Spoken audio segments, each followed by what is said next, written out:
Assalamualaikum warahmatullahi wabarakatuh.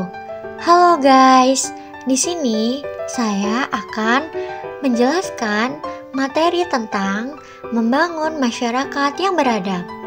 Dengan anggota saya sendiri, Masyura Awali Zahra, Regita Oktaviani, dan R.I.G. Yunanda.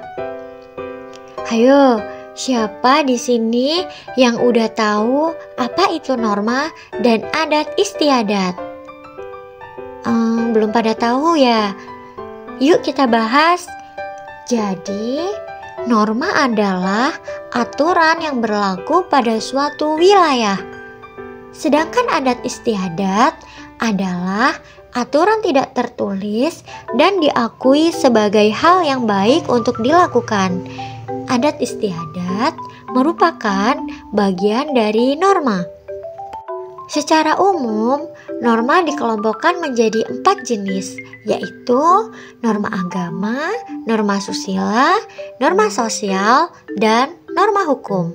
Jenis-jenis norma ada 4. Yang pertama, norma sosial.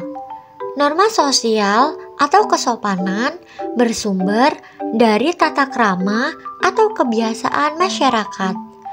Norma ini bersifat lokal. Norma kesopanan berasal dari hubungan yang terjadi antar manusia yang kemudian membentuk aturan-aturan yang disepakati bersama. Yang kedua, ada norma hukum.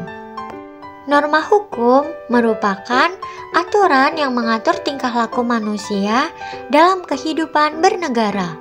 Norma ini dibuat pemerintah dan bersifat tegas serta memaksa. Pelanggaran terhadap norma ini akan mendapatkan sanksi berupa hukuman penjara atau denda. Yang ketiga, ada norma agama. Norma agama adalah kaidah atau aturan yang bersumber pada hukum agama atau kitab suci yang berasal dari Tuhan Yang Maha Esa. Norma ini berisi perintah dan larangan yang bertujuan untuk mengatur manusia agar mendapatkan kebahagiaan dunia akhirat. Dan yang terakhir ada norma susila. Norma ini berasal dari hati nurani manusia.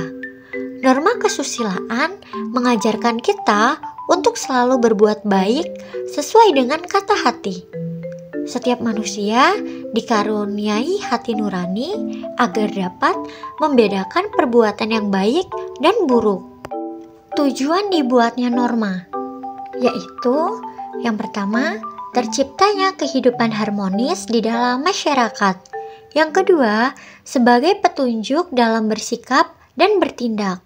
Yang ketiga, sebagai pengontrol sikap dan tindakan manusia. Dan yang keempat, sebagai alat pelindung masyarakat. Contoh daerah yang menerapkan aturan. Yang pertama ada daerah Bali. Wah, kita lihat gambarnya ya teman-teman. Contoh gambar Pacelang. Terdapat pemimpin dan petugas adat yang bekerja sama dengan pemerintah daerah menjaga keamanan dan ketertiban wilayah secara umum sehingga upacara adat yang diselenggarakan dapat berjalan dengan tertib dan aman. Yang kedua, ada daerah Banten. Nih gambarnya teman-teman. Contoh adat istiadat Baduy.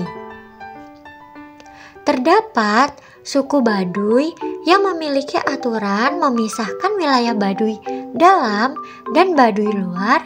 Pada masyarakat Baduy dalam, ada beberapa aturan yang harus dipatuhi oleh masyarakat, antara lain adalah yang pertama, masyarakat tidak diperbolehkan sama sekali menggunakan alat elektronik dalam bentuk apapun.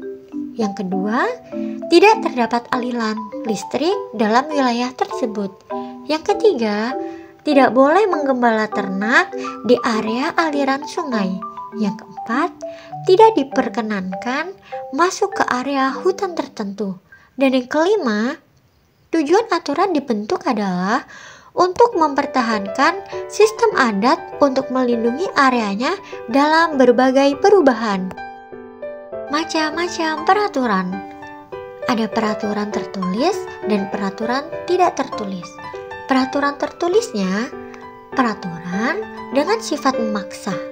Biasanya dibuat oleh negara atau pengelola sebuah tempat. Sanksi pelanggaran berupa sanksi tegas seperti hubungan atau denda. Dan peraturan tidak tertulisnya yaitu peraturan yang dibuat oleh manusia dan disesuaikan dengan kondisi masyarakat atau daerah setempat. Sanksi peraturan berupa teguran, peringatan, malu, atau perasaan menyesal pada diri sendiri. Contoh peraturan tertulis dan tidak tertulis. Contoh peraturan tertulisnya yaitu menghormati guru, saling menghargai perbedaan, menjaga ketertiban, membuang sampah pada tempatnya, dan menjaga kebersihan.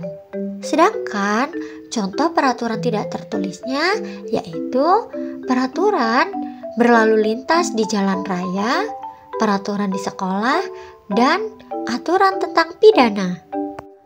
Dan yang terakhir adalah tujuan. Tujuan peraturan-peraturan dibuat dengan tujuan untuk menciptakan kehidupan yang tertib karena ketertiban menciptakan masyarakat yang beradab. Itu saja materi yang dapat saya sampaikan. Saya akhiri. Wassalamualaikum warahmatullahi wabarakatuh. Terima kasih. Bye-bye.